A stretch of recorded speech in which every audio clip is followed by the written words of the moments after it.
गरुड़ पुराण हिंदू धर्म के 18 महापुराणों में एक धार्मिक ग्रंथ है। इसे वैष्णव संप्रदाय से संबंधित महापुराण भी कहा गया है। इस ग्रंथ को मृत्यु के बाद सद्गति प्रदान करने वाला माना जाता है। गरुड़ पुराण ग्रंथ में भगवान विष्णु और पक्षीराज गरुड़ के बीच हुई बातचीत में जीवन मृत्यु, स्वर्गनरक और मृत्यु के बाद आत्मा के बारे में विस्तार पूर्वक बताया गया है। गरुड़ पुराण में बताया गया है कि मृत्युकाल यानी जब मृत्यु का समय निकट आता है, तब जीवात्मा से प्राण और देह का वियोग होता है। इसमें बताया गया है कि हर एक मनुष्य के जन्म और मृत्यु का समय निश्चित होता है, जिसे पूरा करने के बाद वह मोक्ष को प्राप्त करता है। लेकिन प्रश्न यह है कि यदि किसी की अकाल मृत्यु हो जाती है, तो ऐसे में उस जीवात्मा का क्या होता है, जानते हैं।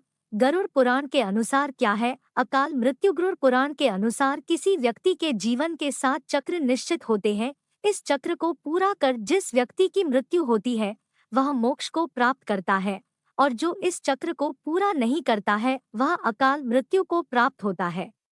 ऐसे लोगों की जीवात्मा को कई तरह के कष्ट भोगने पड़ते हैं। अकाल मृत्यु से मिलने वाले दंड से पहले यह जानना जरूरी है कि गरुड़ पुराण में किस मृत्यु को अकाल मृत्यु की श्रेणी में रखा गया है। गरुड़ पुराण के सिंहावलोकन अध्याय में बताया गया है कि अगर किसी की मृत्यु भूख से पीड़ित होकर, हिंसक प्राणी द्वारा फांसी लगाकर, जहर पीकर, आग से जलने, जल में डूबने, सांप के काटने, किसी दुर्घटना के कारण या फिर आत्महत्या करने से होती है, तो वह अकाल मृत्यु को प्राप्त हो जाता है।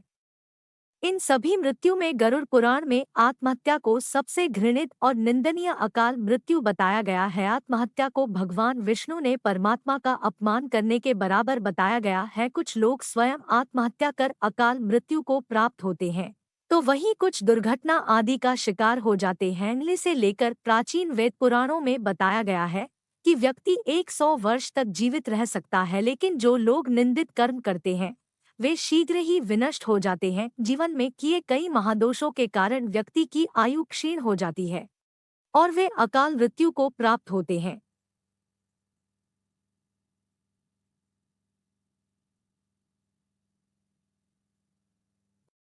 ऐसे लोगों की जीवात्मा निश्चित समय से पहले यमलोक जाती है। ऐसे लोग जिनकी मृत्यु प्राकृतिक रूप से होती है, उनकी आत्मा 3, 10, 13 या 40 दिनों के भीतर दूसरा शरीर धारण कर लेती है। लेकिन आत्महत्या का अपराध करने वालों की आत्मा तब तक भटकती रहती है, जब तक उसका समय काल ईश्वर द्वारा निर्धारित नहीं किया जाता। ऐसी जीवात्मा को न ही स्वर्ग मिलता है और न ही नरक। उनकी आत्मा लोक परलोक के बीच भटकती रहती है।